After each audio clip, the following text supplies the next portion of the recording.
how to use the WPS application in presenting a report. So una is kung wala pa mo WPS application, naara na siya sa Play Store, Google Play Store. Kung Android inyong mga phones, kung Apple, napo na siya sa Apple Store. So Android man ni ako so moadto ta sa Google Play Store nara. Then i-search lang nimo diha, search sa search box ang WPS. Okay, ito ara, WPS. I-click nimo ng WPS na word. Then automatic mo appear na siya. So since nga naka-install naman ko sa akong phone, ni appear diha is open. Pero kung wala ko naka-install is na diha install ang naka-appear diha. So i-click lang na ninyo para nga ma-install ninyo. So balik ta.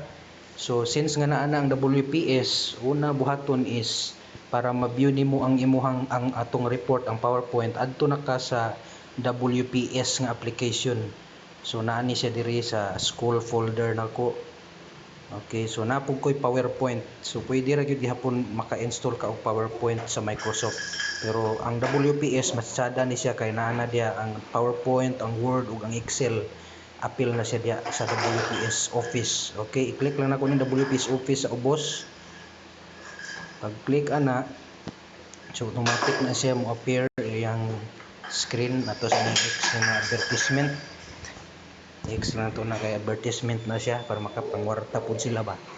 So tan-awon nimo automatic na siya mo appear kung naka-save na ang X na to ni na yung mga daghang advertisement diri.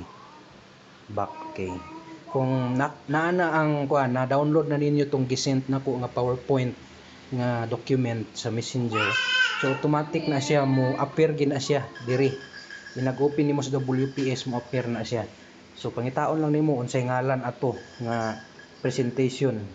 So ay wala pa di ay nako wala pa sa ako ang phone. So ako sang i-download sa sa Messenger mo adto ko sa Messenger nako i-download nako tong na-sent nga PowerPoint nara. Time constraint model PPTX. Ako lang na i-click for download. Download na yun.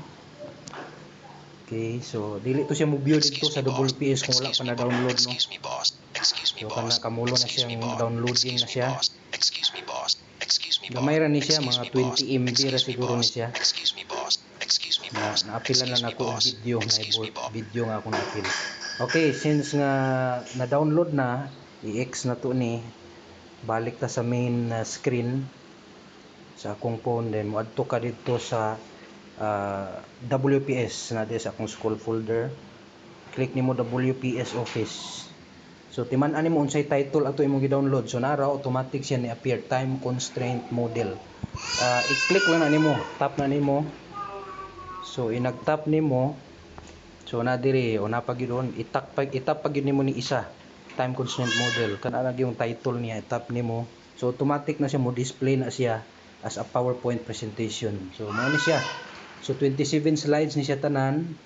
Kaning sa slide 3 video presentation na siya. I-click lang na nimo, automatic mo play na siya. I-tap lang na nimo play button. So, hi everyone, it's Yanis here, and in this video we will explore what is time constraint. Na to, balik ta. So ana lang.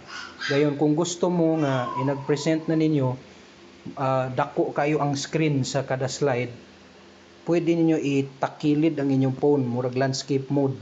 Na ako'y landscape mode diri, na settings diri sa ibabaw. Kaning auto rotate. Kung nay auto rotate inyong phone, itap ra na ninyo kay mo automatic rotate ang inyong phone kung itakilid ninyo. So silbi ana itakilid na nako. Okay, so dako na kayo no, dako na kayo ang screen. So nga na siya para lang maklaro sa ato ang mga classmates ang pag-report na to. So pasensya kayo mo sa mga color akong gipanggamit no para lang ma-identify ang mga words nga tagaan na tog mga definition kung dili kayo masabtan gyud. So kamo na bahala sa pag-research sa inyong mga na-assign nga slides.